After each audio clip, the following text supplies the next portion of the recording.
காவிரி விவகாரத்தில் கர்நாடகாவை கண்டித்து நாம் தமிழர் கட்சி சார்பில் நடைபெற்ற பேரணியில் இளைஞர் ஒருவர் தீக்குளித்தார். சென்னை எழும்பூர் ராஜரத்னம் மைதானத்திலிருந்து நாம் தமிழர் கட்சி தலைவர் சீமான் தலைமையில் பேரணியாக ஏராளமானோர் சென்றனர். இதில் இயக்குநர்கள் சேரன், அமீர் உள்ளிட்டோரும் பங்கேற்றிருந்தனர். அப்போது மன்னார்குடியைச் சேர்ந்த விக்னேஷ் என்ற இளைஞர் தன் உடல் மீது தீ வைத்துக் கொண்டார். உடனடியாக அருகில் உள்ளவர்கள் அவர் மீது எரிந்த தீயை அணைத்து மருத்துவமனைக்கு கொண்டு சென்றனர். உடலில் 60% தீக்காயங்களுடன் அவர் ராஜீவ்காந்தி மருத்துவமனையில் அனுமதிக்கப்பட்டுள்ளார்.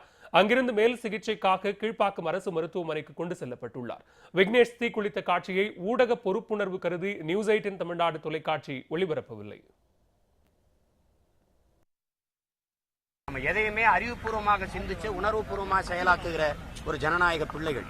அதை கவனத்தில் வைத்துக் கொண்டு இது போன்ற செயல்களில் ஈடுபடாதீர்கள். நடந்தது மிகுந்த விரும்பத்தகாத ஒரு வருத்தத்துக்குரிய, மிகுந்த வேதனை தரக்கூடிய ஒரு நிகழ்வு.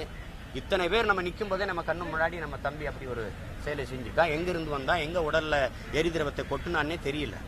அப்போ அது மிகுந்த மனவேதனையோடு நான் அதை பதிவு செய்கிறேன். இனிமேல் அது போன்ற நிகழ்வுகள் செய்யணும்னு நீங்கள் கனவுல கூட நினைக்க கூடாது.